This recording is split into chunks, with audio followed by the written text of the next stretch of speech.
글로벌 인사이트 가보도록 하겠습니다. 글로벌 주식시장의 주요 이슈를 심층적으로 분석해드릴 거고요. 오늘 이 시간은요. 브레인코리아 인베스트먼트 신승용 대표 나와 있습니다. 대표님 어서 오세요. 네, 안녕하십니까. 네, 자, 오늘은 내년도 스마트폰 시장 그 구도에 대해서 좀 살펴볼 텐데 애플의 5G 폰 이런 부분도 우리가 만날 수 있을 것 같고 네네. 삼성전자에서는 갤럭시 S11이 또 출시가 됩니다. 네. 경쟁은 더 가열되지 않을까요? 예, 최근 삼성전자도 그렇고 네. 애플 컴퓨터도 그렇고 특히나 애플 컴퓨터 같은 경우는 시가총액 그 미국 돈으로 1.2조 달러에 육박하는 사상 최고치를 연일 경신하고 있는 이번 주 들어서 상당히 긍정적인 그런 흐름들 나타나고 있는 모습이다라는 점 우리 시청자 이미 알고 계시는 그런 상황이 아닐까 생각이 되고요. 삼성전자 같은 경우는 그 갤럭시 S11의 이제 렌더링을 사실상 노출을 시켰죠.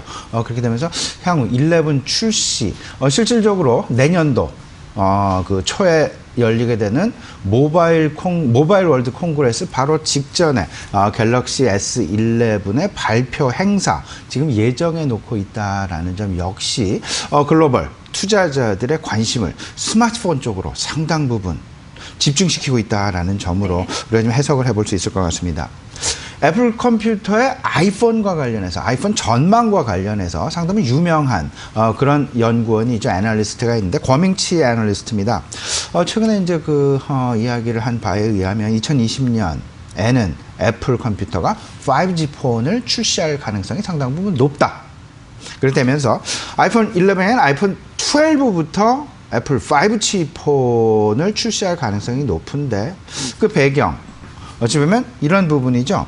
애플 컴퓨터와 퀄컴사 간의 통신 칩과 관련된 분쟁이 이제 마무리가 됐고 실질적으로 애플 컴퓨터는 퀄컴 칩을 계속 사용을 하면서 이제 5G에 대한 가능성 상당 부분 높여놓고 있다라고 이야기가 되고 있습니다. 스트래티지 애널리틱스에 의하면요.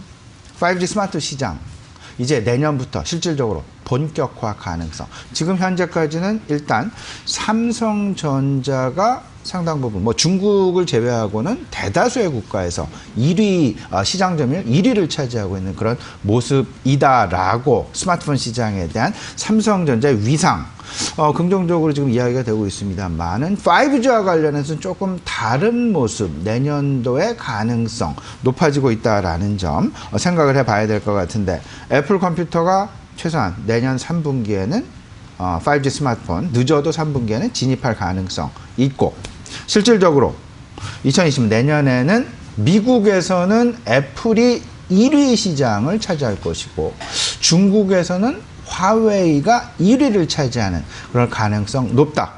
스트래티지 애널리스트에 의하면 이런 전망이 최근 나왔다라는 점 우리 시청자 여러분 좀 참고 삼아 알아두실 필요 있지 않을까 말씀을 좀 드려보고요.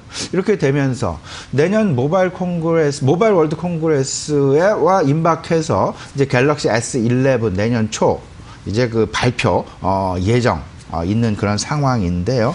실질적으로 아이폰 11과 상당 부분 렌더링이 노출된 바에 의하면 상당히 유사한 그런 모습을 보여주고 있다라는 점. 특히나 카메라와 관련해서 상당 부분 카메라 개수의 증가, 카메라의 성능의 개선 상당 부분 초점을 맞춰주고 있다라는 점.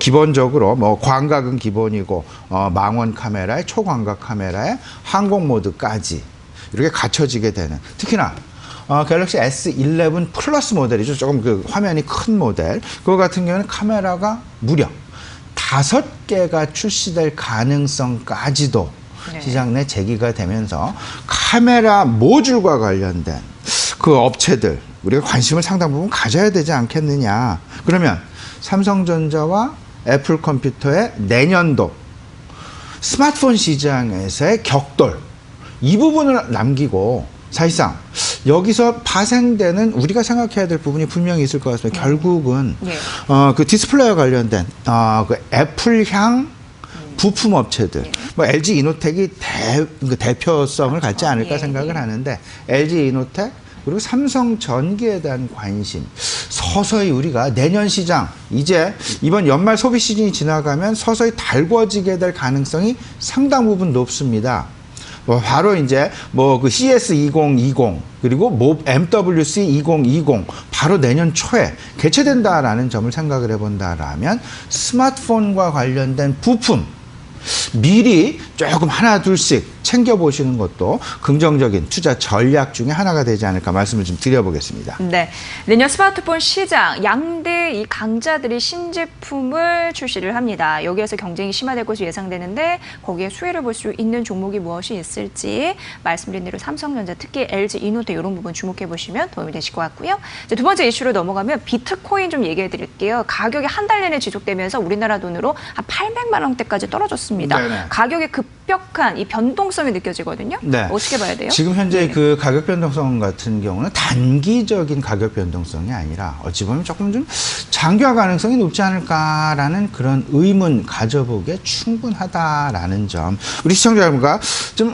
뭐 간략하게 일단 뭐 그 크립토 그 커런시, 그러니까 소위 말하는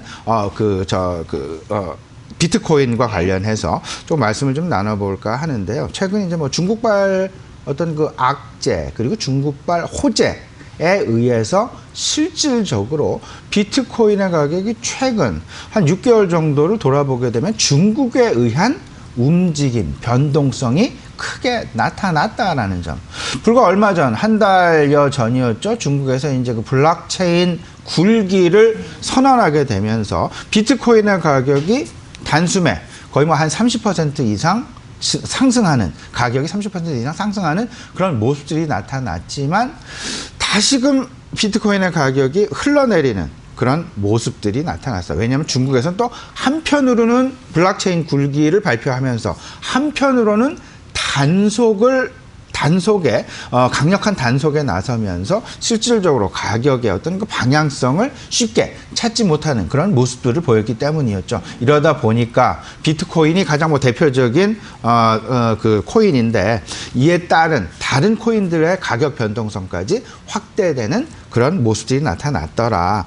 중국발 악재 그리고 업체 간의 어떤 그 세력 다툼 이런 부분들을 좀 있다 하더라도 이게 과연 장기적인 가격 하락 가능성 설명할 수 있을까? 이 부분에 좀 충분하지 않다. 저는 그 부분보다는 오히려 태생적인 한계에 우리가 조금 더 좀 눈여겨봐야 되지 않을까라는 생각을 좀 가져보게 되는데요.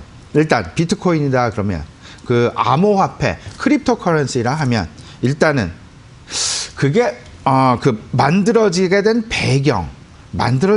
배경은 개인 간 거래, P2P 거래를 활성화시키기 위해서 거기에 신뢰를 주고 안정화시키고 다른 수단을 만들기 위해서 일단 이 자체가 창설이 되었다라는 점. 근데 시장에서는 이를 어찌 보면 교환 가치, 교환 지불 수단으로 활용하는 것보다는 오히려 가치 저장 수단 내지는 투기의 수단으로 오히려 이게 변질되어지는 그런 모습들이 과거 한 2, 3년간 상당 부분 보여주어졌다라는 점. 실질적으로 개발된 배경은 개인 간 거래에 신뢰를 부여시키면서 그 교환 지불 수단으로 확고한 어떤 그 자리매김을 하길 바랬었는데 그게 아니라 그 부분에 대해서는 상당 부분 배제가 되고 오히려 투기 수단으로 활용되어지는 그런 모습들이었다라는 점. 다들 알고 계시겠습니다만 화폐에는 세 가지 요소가 있습니다. 거래에 대한 요소, 그리고 뭐 저장, 가치 저장에 대한 요소, 그리고 투기에 대한 요소 이런 것들이 있는데 투기 및 저장에는 일단 한계가 있는 것은 아닌가. 왜냐하면 거래 수수료에 대한 부담도 있고 데이터 용량에 대한 어떤 그 제한적인 그런 부분도 있다. 그러면 이 부분을 생각을 해야 되겠죠. 비트코인이 지속적으로 가격 상승을 위해서 어떤 부분이 필요할까?